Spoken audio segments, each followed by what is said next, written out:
For decades, the concept of naval power was defined by the reach of the aircraft carrier. Yet, there is another formation within the United States Navy that offers a more nuanced and flexible application of force. This is the Amphibious Ready Group, often referred to by its acronym, the ARG. While a carrier strike group is designed to control the sea and the air from a distance, the Amphibious Ready Group is designed to project power directly from the sea onto the land.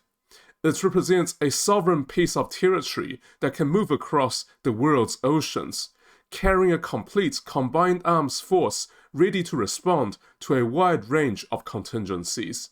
The fundamental role of the Amphibious Ready Group is to provide a forward-deployed, persistent presence that can conduct everything from high-intensity amphibious assault to delicate humanitarian missions. It is a three-ship formation that serves as the primary transport and staging platform for the United States Marine Corps. This partnership between the Navy and the Marines is what makes the group unique, as it blends naval maneuver with ground combat power. The centerpiece of any Amphibious Ready Group is the Amphibious Assault Ship. These vessels are the largest in the group and are easily recognized by their full-length flight decks, which give them the appearance of a medium-sized aircraft carrier. These ships generally fall into two classes: the older Wasp class, designated as LHD for landing helicopter dock, and the newer America class, designated as LHA for landing helicopter assault.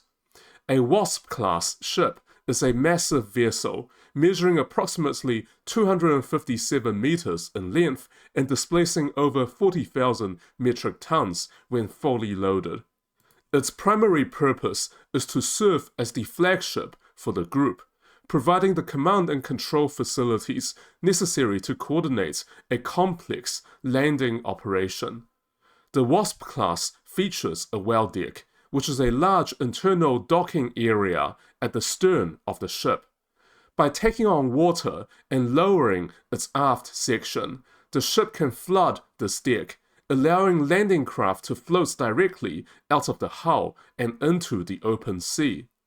This allows the ship to launch heavy equipment and tanks while simultaneously conducting flight operations from the deck above. The newer America-class ships represent a shift in philosophy for certain units. The first two ships of this class, the USS America and the USS Tripoli, were built without a well deck to provide more internal space for aviation fuel, maintenance hangars, and munitions. This design choice prioritizes the aviation combat element, effectively turning the ship into a light carrier optimized for the F-35B Lightning II and the MV-22B Osprey. The first two ships of the America class rely exclusively on transport helicopters to carry Marines from ship to shore. However, starting with the third ship of the class, the Navy has reintroduced the well deck to ensure these vessels retain the ability to launch surface assault watercraft. Regardless of the specific class, these large deck amphibious ships carry the bulk of the group's aircraft and provide extensive medical facilities, often including multiple operating rooms and dozens of hospital beds, which are vital for both combat operations and disaster relief. The second ship in the formation is typically a San Antonio-class amphibious transport dock, designated as LPD. These ships are the workhorses of the modern amphibious fleet. Measuring around 208 meters in length, the San Antonio class was designed to replace several older classes of ships and consolidates their functions into a single, highly capable platform. One of the most striking features of the LPD is its stealthy design, with angled surfaces and enclosed mast that reduces its radar cross-section. The This makes it more difficult for adversaries to detect and target. The LPD carries a significant portion of the Marine Force, including their vehicles and equipment. It also features a well deck and a helicopter deck, though its hangar is smaller than that of the LHD. The San Antonio class is particularly valued for its advanced command and control suite, which allows it to function as a secondary headquarters if the flagship is damaged or operating elsewhere. The third member of the trio is the dock landing ship, often drawn from the Whidbey Island or the Harpers Ferry classes, designated as LSD. These ships are smaller than the LPD, at roughly 186 meters long, and are more utilitarian in nature. Their primary mission is to transport and launch the heavy landing craft that carry the Marines' heaviest gear, such as heavy artillery. The Whidbey Island class is known for having an exceptionally large well deck, capable of holding up to 4 landing craft air cushion, or LCACs. The Harpers Ferry variants sacrificed some of their well deck space to provide more internal cargo volume for supplies. While these ships are older and lack the sophisticated aviation facilities of their counterparts, they remain essential for the heavy lift part of an amphibious operation. While the 3 amphibious ships form the core of the group, they are not designed to fight high-end naval battles on their own. In a contested environment, the amphibious ready group is usually joined by surface combatants to form what is known as an amphibious task force. These escorts typically include Arleigh Burke class guided missile destroyers. These destroyers are equipped with the Aegis combat system and powerful radars, allowing them to defend amphibious ships against incoming anti-ship missiles, aircraft, and even ballistic missile threats. Depending on the threat level, a Ticonderoga-class cruiser might also be assigned to provide additional layers of air defense. These escorts ensure that the Marines can reach their destination safely, protecting the high-value amphibious ships from subsurface, surface, and aerial threat. The fighting heart of the amphibious ready group is the Marine Expeditionary Unit, or MEU. This is a highly specialized force of approximately 2,200 Marines, designed to be a Swiss Army knife of military capability. A MEU is a Marine Air-Ground Task Force, which means it contains all the necessary components to fight independently for up to 15 days. It is composed of 4 main elements. First is the command element, which coordinates the entire force. Second is the ground combat element, built around a reinforced infantry battalion. This battalion includes not just riflemen, but also artillery, light armored vehicles, and engineering units.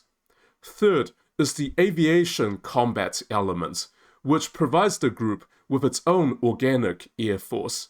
Finally, there is the logistics combat element, which manages the food, fuel, ammunition, and medical supplies needed to sustain the force on a foreign shore. It is important to understand how the Marine Expeditionary Unit fits into the larger structure of the Marine Corps.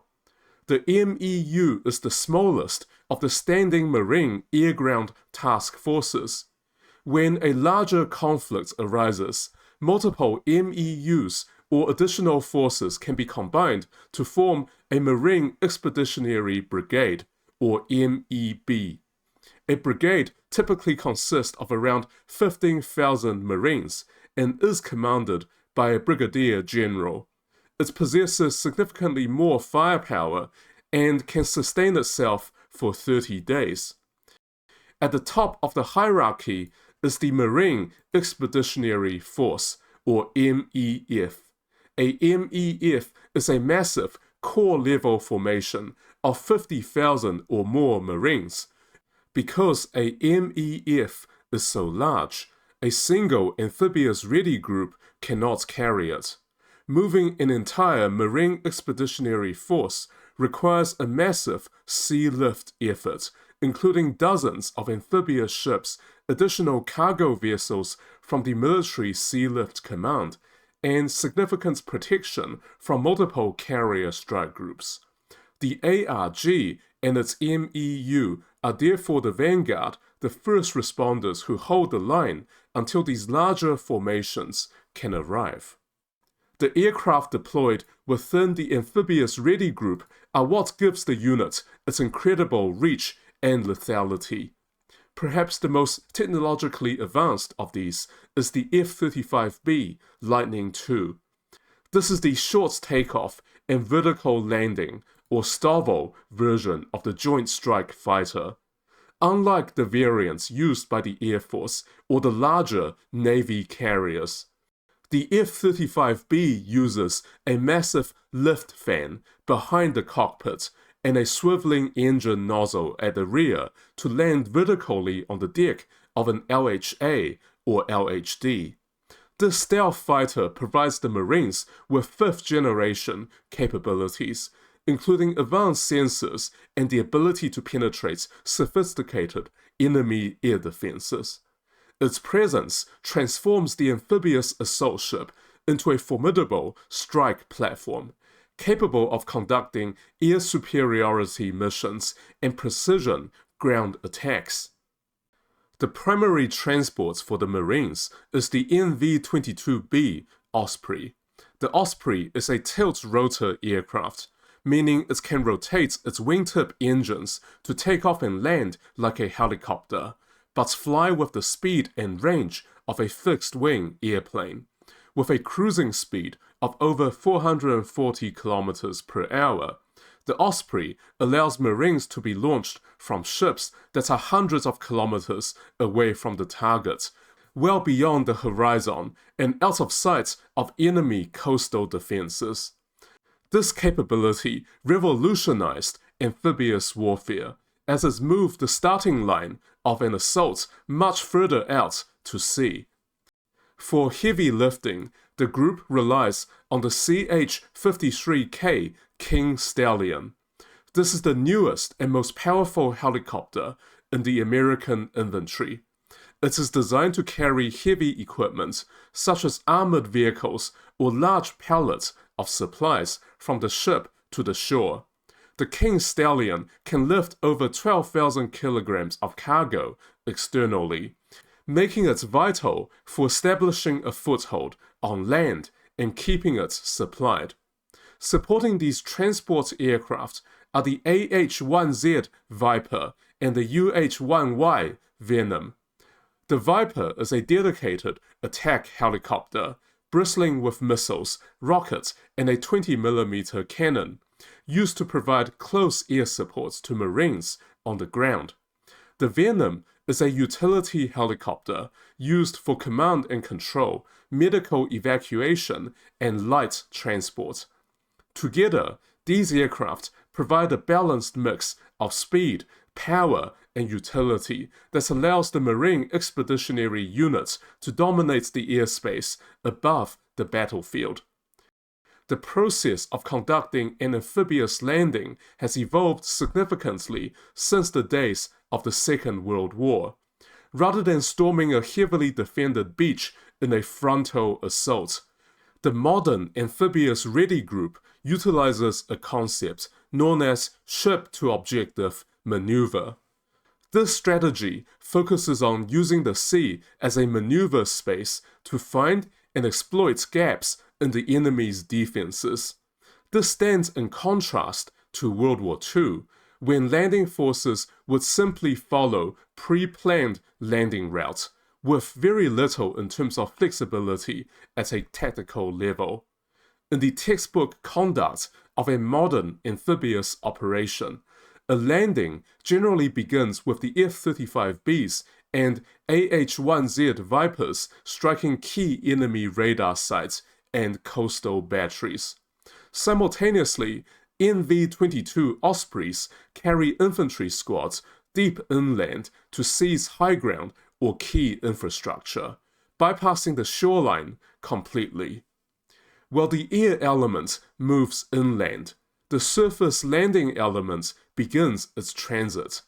This involves the use of the air-cushioned landing craft, or shortly, the LCAC, a high-speed hovercraft that can travel at over 70 kilometers per hour across both water and sand.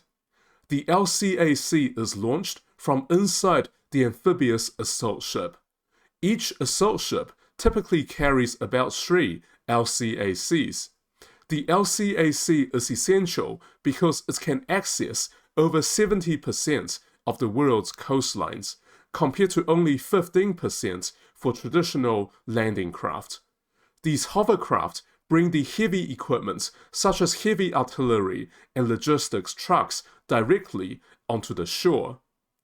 Central to the surface assault is the Amphibious Combat Vehicle, or ACV. These 8-wheeled armored platforms are designed to bridge the gap between the ship and the objective. Unlike heavy equipment that requires a landing craft for transport, the ACV is launched directly from the well deck of an amphibious ship. Once in the water, the vehicle uses its own internal propulsion to navigate towards the beach. Upon reaching the shoreline, it transitions seamlessly to land operations, providing the marine infantry with protected mobility and direct fire support. This organic capability allows the Marine Expeditionary Unit to put armored combat power onto a beach quickly and independently, without waiting for the turnaround of larger landing craft or hovercraft. By attacking from multiple directions and using both air and sea routes, the Amphibious Ready Group creates a dilemma for the defender, who cannot be strong everywhere at once. Nevertheless, no matter how the amphibious assault is carried out, significant casualties can be expected. It's far easier to defend a beach on a tactical level than to seize it by force from the sea. Attackers must have overwhelming numerical and firepower advantage and must be prepared to take heavy losses. The Amphibious Ready Group is used for much more than just combat operations. In fact, its most frequent missions are often humanitarian in nature. Because the ships carry their own power generation, water purification systems, and massive medical suites, they are often the first on the scene after a major natural disaster, such as a hurricane or earthquake. The group's helicopters and landing craft can deliver tons of food and clean water to areas where roads and ports have been destroyed. The group is also frequently tasked with non-combatant evacuation operations, or NEOs. If a conflict breaks out in a foreign territory, the ARG can move in quickly to evacuate American citizens and diplomats. Furthermore, the group serves as a deterrent against piracy and helps protect international shipping lanes. Its presence in a region sends a clear signal of commitment to allies and a warning to potential adversaries. Whether it is providing a base for special operations forces, conducting theater security cooperation with foreign navies, or standing ready to respond to a sudden crisis, the Amphibious Ready Group remains one of the most versatile and essential tools in the US Navy and the US Marine Corps' arsenal. It is a compact, self-contained, and potentially lethal force that proves power projection is not just about the size of the ships, but the flexibility and determination of the force it carries.